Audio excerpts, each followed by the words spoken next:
En la ciudad se establecen diversas formas de ocupación física del entorno y el desarrollo de diversas dinámicas, teniendo por un lado al medio rural del campo, donde predominan las actividades económicas primarias, y por el otro, estructuras urbanas donde predominan las actividades secundarias y terciarias de provisión de bienes y servicios de todo tipo. Estos dos sistemas siempre han sido interdependientes, pues el origen de las ciudades está fundamentado en el campo, funcionando desde sus inicios como proveedor de bienes y recursos para el sustento y evolución de las mismas. Esta relación se manifiesta y se transforma en tres periodos, a través de sociedades muy diferenciadas, iniciando con el modo de vida de los indígenas, cuyas costumbres nómadas mantenían relaciones de armonía con la naturaleza, hábitats y actividades basadas en la caza y recolección, entendiendo su forma de habitar como una totalidad con el campo. Luego, para la fundación de las ciudades durante el período colonial, el rol del campo y la economía agropecuaria fue clave para la supervivencia, al igual que el desarrollo arquitectónico sostenible de tipologías de vivienda como la casa colonial y la casa de hacienda, donde sus relaciones programáticas, espaciales y climáticas establecen un diálogo con el paisaje circundante del campo y la ciudad. 4 siglos más tarde, con el petróleo, la industrialización y la sustitución de la economía agropecuaria, se desarrollaron nuevas infraestructuras de conexión, abastecimiento y desarrollo de la población, lo que produjo el éxodo de los campos al medio urbano, generando las megaciudades. Y con ello vino la segregación y polarización física territorial, social, demográfica, así como también las actividades de servicios, dificultando cada vez más el posible intercambio entre las condiciones urbanas y rurales. Hoy en día, esa interdependencia social y económica entre el campo y la ciudad sigue existiendo. Sin embargo, tendemos a entenderla como dos realidades contrapuestas, cada una como estructuras divididas y segregadas, dejando en evidencia que las carencias de ambos se encuentran en sus opuestos. En este sentido, y dado a que el campo y la ciudad son sistemas interdependientes para sostenerse, se propone como objetivo generar una integración entre las dinámicas del medio rural y el medio urbano. Como objetivos específicos, en primer lugar, establecer una continuidad de los circuitos naturales y espacios públicos a través de corredores ambientales que retroalimenten los procesos urbanos naturales y permitan nuevas alternativas de conexión y movilidad sostenible a escala metropolitana, intermedia y local. En segundo lugar, establecer usos y programas productivos, recreativos, educativos y contemplativos en los medios urbanos y rurales, que busquen una integridad y sentido de pertenencia entre la sociedad, la ciudad y la biodiversidad. Y en tercer lugar, establecer criterios de sostenibilidad mediante tectónicas cónsonas con el ambiente que reflejen la identidad del lugar a través de la continuidad de lo construido con el paisaje. En este sentido se parte de una metodología tipo cualitativa utilizando el método de investigación-acción. La primera fase comprende el marco teórico y referencial y consiste en investigación bibliográfica de referentes y antecedentes. La segunda fase comprende el marco contextual de la escala metropolitana, el cual consiste en el análisis y el reconocimiento del sitio. La tercera fase, también dentro del marco contextual, comprende la escala sectorial. Y la última fase comprende el marco proyectual, el cual busca el desarrollo de las propuestas arquitectónicas y programáticas que puedan integrar las dinámicas rurales y urbanas dentro de la ciudad. Este fenómeno de la segregación del campo y la ciudad no constituye un caso aislado ni particular, sino más bien una condición que se repite en mayor o menor medida en muchas ciudades del mundo y que se hace evidente también en centros como Calabozo. Lo constituye la ecorregión de los llanos centrales, donde su condición hidrológica y climática le confieren comportamientos contrastados durante el año, contemplando periodos de lluvia e inundación y periodos de sequía, siendo estos contrastes fuertes condicionantes del tipo de flora y fauna de la región. Además de la condición climática intermitente, la geografía y la topografía determinaron la fundación y el desarrollo de muchos asentamientos, entre ellas Calabozo, la cual fue fundada en una meseta de llanura rodeada de barrancos a orillas del río Guárico, por su cualidad de almacenamiento de agua en periodos de sequía. La ciudad surge de la necesidad de dar permanencia a las misiones evangelizadoras de las tribus indígenas del Orinoco, por lo que se establecieron 3 fundos, comprendidos en una villa y 2 misiones cercanas al río Guárico por temas de movilidad y recursos. Estas, al ser de distintas influencias culturales colonizadoras, presentaban tipologías diferenciadas cónsonas con el clima del lugar, teniendo para las misiones el esquema de la casa exenta con el gran solar, donde el rol de la vegetación fue determinante para la exteriorización de la vivencia acorde al habitar de los indígenas.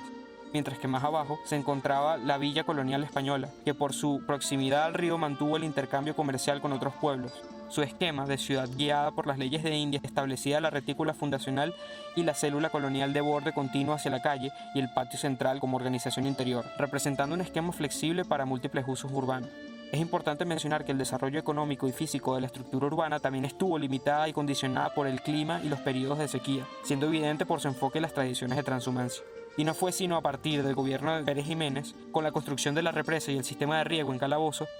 que se logró mediar con esa condición, permitiendo un gran desarrollo urbano y la tecnificación del medio rural.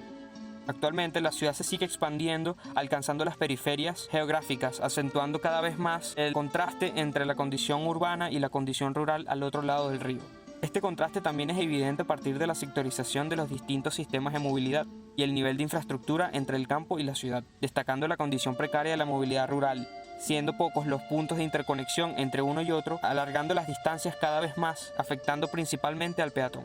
A su vez, los grandes corredores urbanos sectorizan la ciudad y rompen con la escala y la movilidad tradicional, sin considerar los aspectos climáticos, de sombra, ni de movilidad alterna peatonal para su recorrido. La expansión urbana y la falta de interconexión peatonal también ha causado la discontinuidad y el aislamiento de la condición natural en la trama, siendo puntuales los parques naturales, plazas y espacios deportivos, lo que conlleva su abandono, contaminación y descuido. Mientras que en el campo predomina la condición natural continua y extensa, resaltando el uso recreativo que se le da a los recursos y paisajes, siendo el sistema de riego y el aliviadero de la represa parques esporádicos, que funcionan en ciertas temporadas. En temas de usos de suelo, la parte urbana es la que posee mayor cantidad de usos y servicios, concentrándose en los corredores principales y en el casco colonial, dejando la expansión de la vivienda hacia los bordes, mientras que en lo rural la densidad disminuye y se presenta como pequeñas comunidades aisladas con poca infraestructura y acceso a servicios cercanos, donde las grandes extensiones de terreno sortidas por el sistema de riego son utilizadas para el desarrollo agropecuario y derivados a gran escala, destacándose en la producción de arroz a nivel regional. En la expansión de las viviendas, entre todas las tramas predomina el desarrollo autoconstruido, generalmente no planificado, así como los urbanismos de interés social, y debido a la inexistencia de normativas que limitan el crecimiento de la ciudad, estas tramas terminan socavando límites naturales como el borde con el río sin establecer relaciones de integración del urbano con lo rural, o terminan ubicándose en terrenos de alto riesgo en zonas más bajas de condiciones inundables, afectando así su poca infraestructura en los periodos de lluvia o de alivio de la represa. Aunado a esto existen otros riesgos derivados de la expansión, como la contaminación por la escasa infraestructura sanitaria y la poca frecuencia de las rutas de basura, haciendo recurrente la quema de basura en lo urbano, así como también la quema del pasto para su reverdecimiento en lo rural. En este sentido, en vista de la segregación entre el campo y la ciudad en temas de movilidad, servicios, usos e infraestructura, la idea es integrar y generar una transición entre ambos sistemas considerando las cualidades y características de la población, actividades y territorio, a través de la arquitectura y el paisajismo, para así mejorar la calidad de vida de los habitantes y sus vínculos con la biodiversidad, creando principalmente un borde protector que defina la expansión urbana protegiendo la condición del río y una red de corredores verdes que permita la transversalización y transición peatonal de la ciudad al campo, que interconecte los nuevos parques potenciales y los existentes, resaltando un parque inundable a lo largo del río Guárico que integre las dinámicas rurales con las principales calles de la ciudad. En temas de sostenibilidad y entendiendo las formas de reciclaje compatibles para el campo y la ciudad, se busca generar nuevos puntos ecológicos dentro del tejido urbano y la transformación de los vertederos informales en jardines públicos, con el fin de reducir la quema, así como también estrategias contra incendios que eviten la propagación en el caso de haber sido iniciado. En este sentido se escoge el sector del centro por concentrar un mayor número de situaciones urbanas y rurales y por ser uno de los más próximos al río. Posee una relevancia histórica y cultural por tratarse del origen fundacional, siendo hoy en día una de las zonas más comerciales y concurridas de la ciudad. Este sector también se destaca por su condición topográfica del río, donde se presentan sectores en riesgo de inundación en las partes bajas, condición que le otorga distintos momentos de vegetación, siendo desde un carácter continuo y de gran formación arbórea al borde del río hasta formaciones puntuales y contenidas dentro de la zona urbana. Ahora, el tema del verde está siendo afectado en lo natural por la invasión y la construcción de viviendas en terrenos inundables al borde del Parque La Guada, mientras que en el otro lado, el verde empieza a dominar los espacios en deterioro y en abandono del sector urbano, atrayendo plagas y animales de todo tipo. En la movilidad, muchas de estas condiciones son atravesadas por una de las vías norte-sur más importantes de la ciudad, que va desde el antiguo puerto naviero hasta el terminal de pasajeros actual, presentando distintas secciones y condiciones de movilidad a lo largo del trayecto, aglomerando la mayor cantidad de usos comerciales y culturales de la ciudad, así como también espacios públicos y parques urbanos, que se van disipando a medida de que se aleja hacia las zonas periféricas, donde predomina la actividad agrícola en pequeñas haciendas. A lo largo del eje también se presentan distintas tipologías yendo desde lo compacto y vertical con la vivienda multifamiliar mixta en el sur, el esquema colonial de patio central en el centro urbano, hasta la vivienda exenta comprendida en el borde y en el campo. Ahora, entendiendo los diversos límites construidos y naturales que restringen la continuidad y la interconexión entre el campo y la ciudad y las oportunidades de las zonas y espacios verdes, la idea es continuar estos ejes importantes para conectar los espacios públicos y los sistemas de movilidad urbanas con el borde protector y el parque fluvial, tomando como referencia la iniciativa del Plan de Transformación del Centro Histórico del Seminario USB Calabozo 2040, La idea consiste en definir un bulevar comercial que conecte el terminal de pasajeros con el río mediante la restricción de la movilidad vehicular a través de un par vial y el ensanchamiento de las aceras, promoviendo sistemas de movilidad alterna, entendiéndose como un sistema de macromanzanas que pueda replicarse para conectar los espacios verdes internos de la ciudad con el borde del río. Y a su vez, consolidar y proponer actividades, servicios y custodios equivalentes que puedan equipar, complementar y generar la transición entre procesos del medio rural y el medio urbano, entendiendo las necesidades de infraestructura y las potencialidades de cada uno. Para entender esta transición, se seleccionan 4 momentos que recogen distintas condiciones a lo largo del eje, que van desde lo más urbano a lo más rural, y en los cuales se plantean intercambios de cualidades entre el campo y la ciudad, entendiendo que entre las necesidades en los sectores urbanos resalta la idea de renaturalizar la vivencia y brindar continuidad a los espacios verdes de la ciudad, acondicionando los nodos y estaciones terminales, transversalizando las relaciones de las manzanas urbanas y preservando los espacios patrimoniales en deterioro del casco colonial, mientras que en el río se busca llevar lo urbano a lo natural, mediante la consolidación del borde y el equipamiento de servicios en el sector. En el primer sector se percibe una conexión espacial entre el terminal y los pocos espacios públicos existentes que se encuentran aislados por la ausencia de sombra, pasos peatonales y por la condición hermética del terminal con su exterior. La propuesta busca aprovechar los espacios en desuso a partir de corredores verdes y plazas para dar continuidad y conexión del sistema de espacios abiertos, y así integrar el terminal, el aeropuerto y el bulevar peatonal que te lleva hacia el campo. También se busca fomentar un sistema de transportes ecológicos y alternos que rescate la vida peatonal de la ciudad, considerando temas de sombra mediante cubiertas, arbolización de calles para el acondicionamiento de espacios, así como reforzar los servicios del eje con nuevos equipamientos que activen la vivencia exterior. El siguiente sector lo caracteriza una alta dinámica urbana definidas por el borde continuo comercial y el uso residencial a través de un esquema vertical denso y compacto en la cuadra, dejando pequeñas grietas y pocos centros de manzana libres para la iluminación y acceso, siendo pocos y aislados los espacios de permanencia debido al congestionamiento vehicular de la calle. Por tanto, teniendo en cuenta la alta concentración de actividades, se busca dar continuidad a los espacios abiertos, implementando el bulevar y el par vial, traducidos en un esquema de macromanzanas con el fin de liberar la calle del vehículo, y a su vez aprovechar las grietas en desuso para transversalizar la manzana, creando pasajes de estadía que permitan servir a los comercios así como también puntos de estacionamiento en el par vial. El siguiente sector corresponde al sector fundacional de la ciudad, centralidad que reúne la infraestructura patrimonial y concentra la mayoría de plazas, equipamientos culturales y educativos de la ciudad, presentados bajo el esquema de la retícula colonial, con bordes continuos definidos hacia el exterior y con el esquema doméstico del patio central al interior, donde el zaguán establece la continuidad entre la calle y el patio, generando una transición entre lo público y lo privado. Actualmente existen muchos terrenos y viviendas deshabitadas en deterioro, rompiendo con esa continuidad con lo natural, por lo que la propuesta busca preservar el carácter de la cuadra colonial a partir del aprovechamiento de estos espacios como mediadores entre la calle y el interior de la manzana, mediante pequeños parques de bolsillo, usos recreativos, comerciales y culturales, estableciendo continuidad y transición entre la plaza y el patio interno, preservando así su esencia y su valor patrimonial.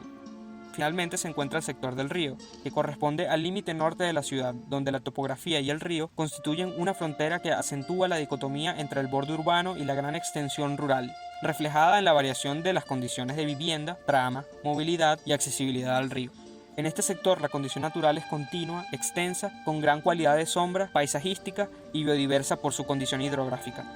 Sin embargo, este sistema natural rural queda restringido por el borde urbano, donde las casas actúan como una barrera desconociendo la presencia del río y donde son pocos los puntos de transversalidad pública que comunican el campo con la ciudad, como las escalinatas del puerto naviero,